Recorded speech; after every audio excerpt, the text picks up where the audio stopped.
This is not a test. This is your emergency broadcast system announcing the commencement of the annual Purge sanctioned by the U.S. government. Weapons of Class 4 and lower have been authorized for use during the Purge. All other weapons are restricted.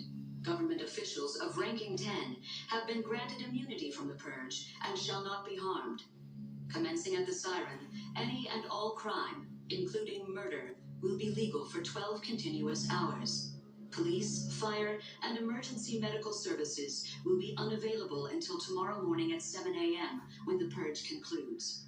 Blessed be our new founding fathers and America, a nation reborn. May God be with you all.